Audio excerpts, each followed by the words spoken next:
So I'm going to buy that new luxury car you have, Sandra. Normal people, it is not for them.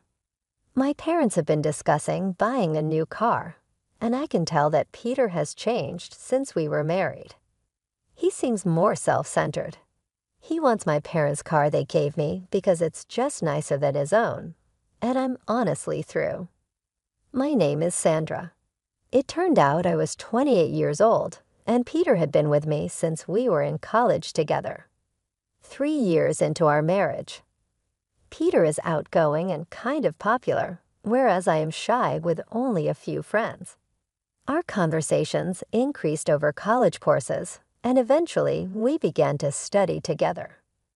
Peter's interest in me was unexpected, but he took me by surprise when he asked me out. I was overjoyed and immediately said yes, marking the beginning of our relationship.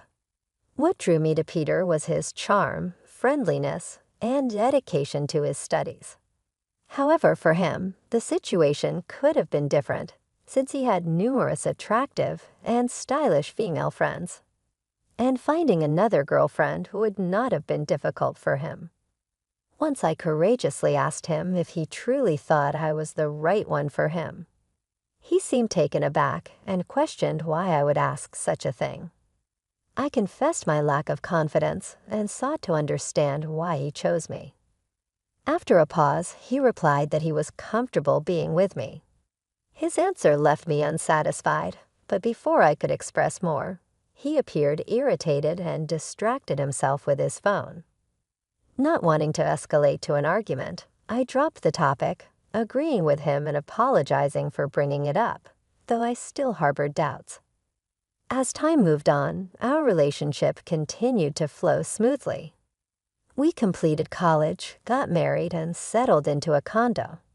I secured a job at a standard company, while Peter pursued further education and research.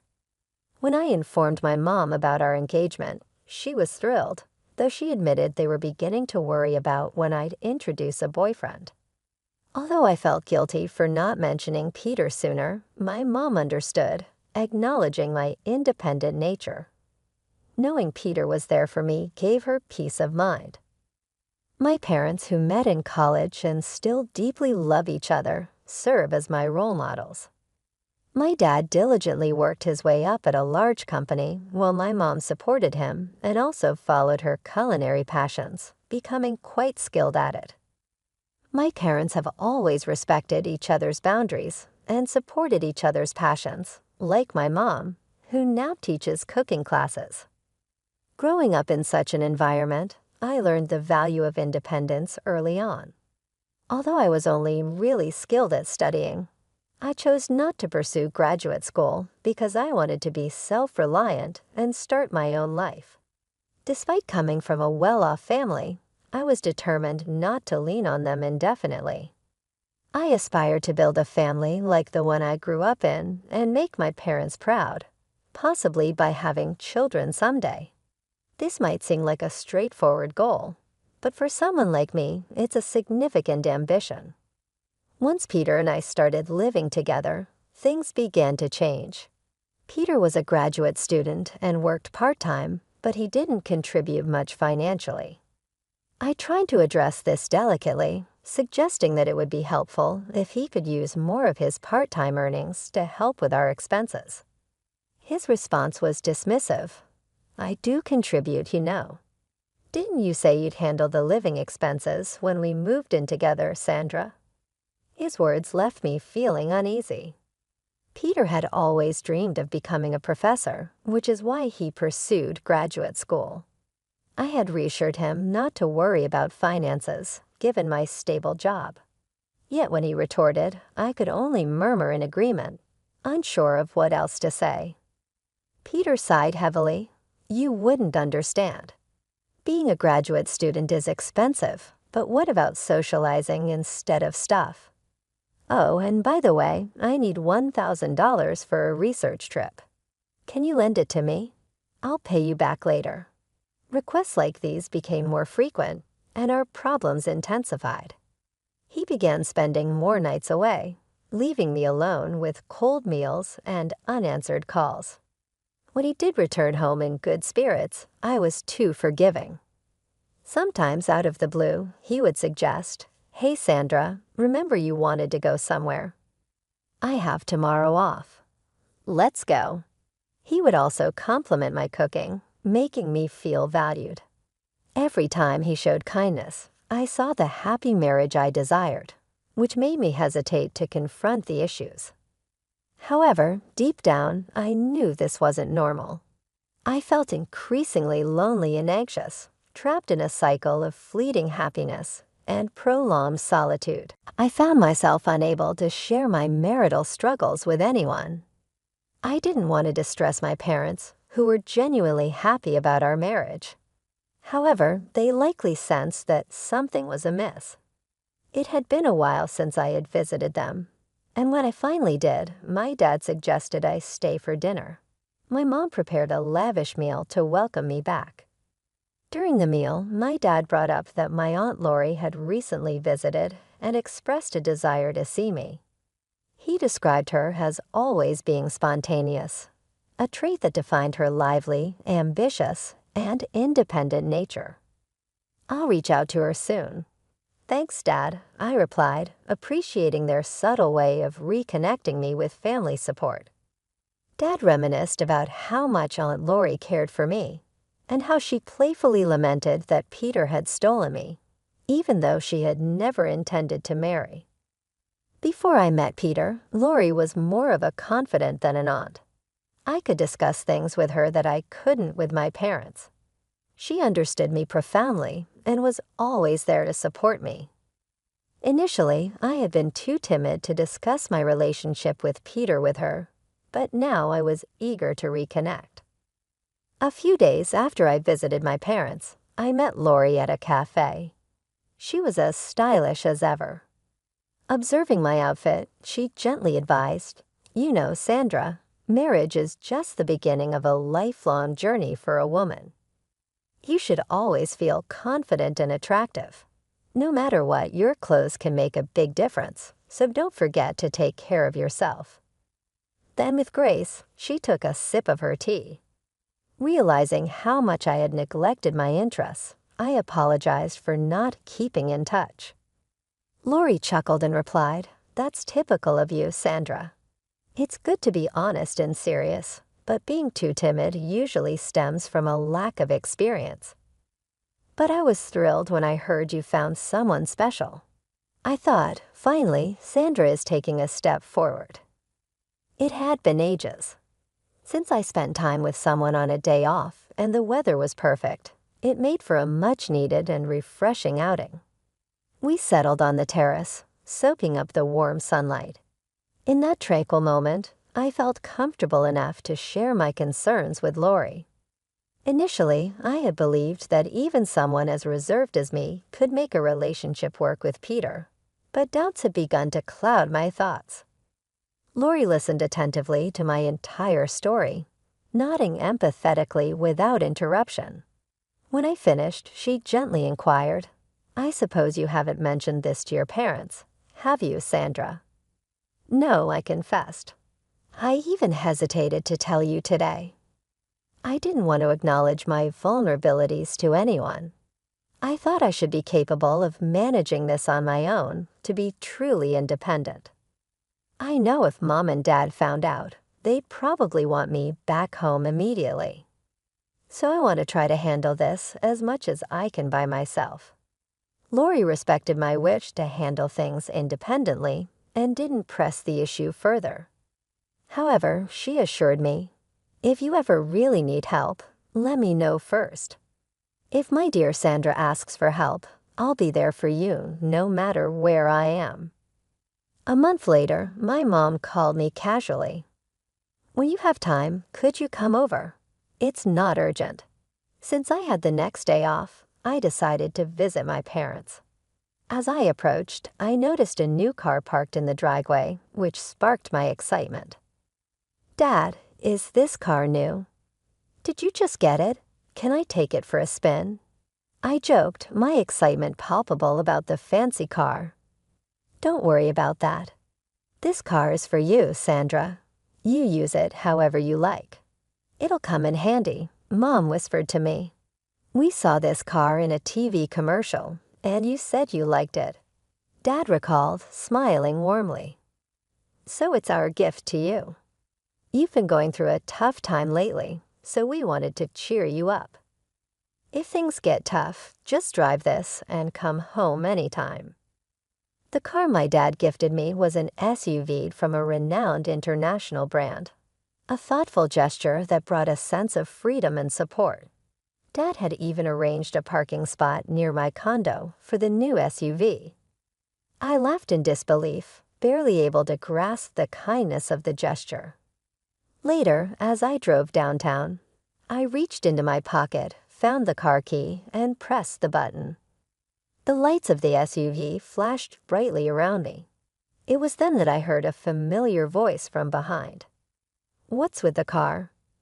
I turned to see Peter, my husband, who hadn't been home for quite some time. It felt like we were living separate lives. His presence left me momentarily speechless as he looked at the car with a smug grin. "Ah, I see, a gift from your parents, right?" Every time I faced Peter, I struggled to find my voice, but I was tired of feeling diminished. "Peter, don't you care anymore? Do you even care about me?" I managed to say, gathering my courage. Then Peter dropped a bombshell. "Are you just realizing now? Did you think I loved you all this time? It's ridiculous how hopeful you are." His mocking laughter echoed in my ears. Something inside me snapped, and I retorted louder than usual. "Then why did you marry me?" He coldly replied, "Wow, you're going to be that cold about it." I couldn't believe the words coming out of his mouth. "So marrying me was just a meal ticket for you, huh? And now you want the car too, because it's wasted on me. That's just great." Peter seemed unfazed by how hurtful his words were, and with a chilling indifference he added, "You know we're getting divorced. Without me, you'll never find another man. Think about it." With those harsh words, he left without a second glance, leaving me feeling both angry and heartbroken. My head pounded with a headache as I sat in the driver's seat, trying to calm myself. Eventually, I called my Aunt Lori for advice. After a few days of consideration, I agreed to the divorce and moved back in with my parents. They welcomed me with open arms, and life began to feel peaceful again. However, that peace was short-lived. One afternoon, Peter showed up at my parents' house, accompanied by his parents. They all sat down in the living room, and Peter's father spoke up in a stern tone. "We're here to talk about our son's divorce." When the discussions about the divorce began, Sandra issued a stern warning to Peter. "If you don't agree to the divorce, I'll use my parents' connections at the university to jeopardize your future." It wouldn't be difficult to harm the career of a junior registrar if their daughter files a complaint. Peter truly loved Sandra, but he felt her approach was overly aggressive, and it seemed she was trying to intimidate him. "We could easily contest the divorce," Peter's father argued, feeling betrayed by Sandra. Beneath her simple appearance, she's manipulative and greedy. Poor Peter. I heard she paid him to keep his distance. She must have entertained other men. We should take this to family court and assert that Peter was coerced by his wife. However, if there's a genuine apology, things might be different. For instance, if Sandra gives up the car she's been driving, it might help smooth things over. Peter and his parents listened in silence, absorbing his father's protests. Suddenly, the doorbell rang, and my mom answered it. Aunt Lori appeared behind her as she returned to the living room. "Sorry I'm late. How's the discussion going?" Peter's family had met Lori once at my wedding. "What are you doing here? It's rude to barge in like this. We're busy right now. Outsiders should leave," objected Peter's mother. "No, don't be like that," Lori replied, unfazed. "You've heard about Peter's divorce, right? How would an outsider like you know about that?" I was informed by my brother earlier. I couldn't miss such an important moment for my dear niece. You're probably here to stop the divorce or for money, someone accused. Can you still say that after seeing this? Lori retorted as she pulled out a stack of documents from her bag, laying them out on the table for everyone to see. I hired a detective to look into this. It turns out Peter has been cheating on Sandra with multiple women despite being married. He hardly came home because of it. He took advantage of Sandra's kindness and even asked her for money. The revelation silenced the room, turning the tone of the meeting on its head as everyone processed the gravity of Lori's findings.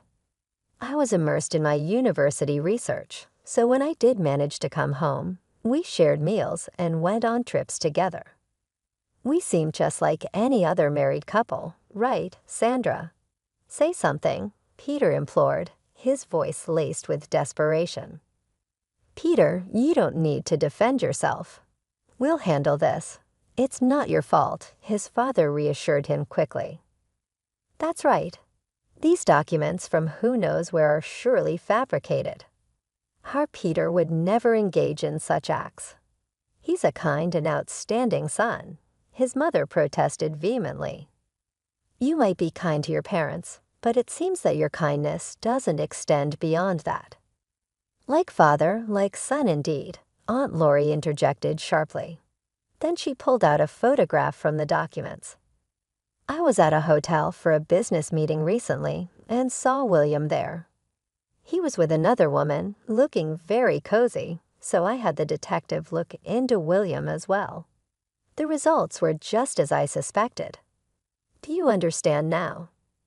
Peter's mother's face turned pale as she grabbed the documents and examined them closely. What is this, William? How long has this been going on? It's all lies, isn't it? She demanded, her voice trembling. Kayla, stop looking. Give me that. William, looking panicked, tried to snatch the documents, but it was too late. Kayla, visibly distraught, confronted William directly. You've been cheating on me? The car you wanted so badly was for her in these photos, wasn't it? No matter how hard William tried to calm her down, Kayla wouldn't listen. The conversation about Peter's divorce was momentarily forgotten as Kayla stormed out of the house, tears streaming down her face, with William trailing behind her in a futile attempt to explain. Left in the ensuing chaos, Peter blurted out, "Hey, wait, what about me?" and followed them out, equally confused. The rest of us were left in stunned silence, but Aunt Lori had a satisfied look on her face, giving me a knowing wink. It was clear she had anticipated the dramatic unraveling of events, revealing truths that were perhaps long hidden but necessary to confront. After the tumultuous events, Aunt Lori shared with me that Peter's parents had eventually divorced. You won't fall for such a terrible man again. Let's make you more attractive. I'll teach you everything about grooming yourself as a woman, Lori encouraged. Despite her busy schedule, she frequently visited and took me out for meals and shopping trips. During this time, I absorbed a great deal from her and gained a new perspective on self-care and confidence. A year after the divorce, I made a pivotal decision to attend graduate school. I dedicated myself to my studies and personal development, which was a transformative period for me. Time flew by, and one day, while at a street intersection, I heard someone call my name. I turned around to find Peter. It's been a while. You've changed a lot, haven't you? He remarked, a hint of surprise in his tone initially. I hardly recognized him. In Peter's eyes, the woman he once knew as his plain ex-wife had evolved into someone stunningly beautiful and confident. Meanwhile, Peter's life had taken a downturn following his parents' public divorce scandal. He had dropped out of graduate school as his parents, William and Kayla, had cut off their financial support due to the chaos he had instigated. Struggling to pay for his tuition and living expenses, the carefree life he once enjoyed was a distant memory. The women who had once been interested in him had drifted away, and his former glory had dissipated almost overnight. Now he stood before his ex-wife, who appeared utterly transformed. Just as Peter was about to suggest catching up, a man approached us. "Sorry for the wait. Are you a friend of Sandra's?" he asked. It was Kevin, the man I had recently started seeing. His arrival was perfectly timed, underscoring the new chapter of my life that Peter was no longer a part of. While I was out with Kevin, a group of women nearby couldn't help but notice him. "Wow, that guy is handsome, isn't he? He's so tall. Could he be a model?" they commented, admiring Kevin's striking appearance. Kevin, noticing my brief interaction with someone from my past, subtly acknowledged Peter with a nod. "He's someone from my past, but it's okay. We're finished talking. Let's go, shall we?" Kevin said, taking my hand. Peter stood there stunned as Kevin confidently led me away by the hand, without giving Peter another thought. Kevin and I walked towards the crosswalk. I kept my gaze straight ahead, focused on the path in front of us and the future that awaited. I didn't look back even once as we left,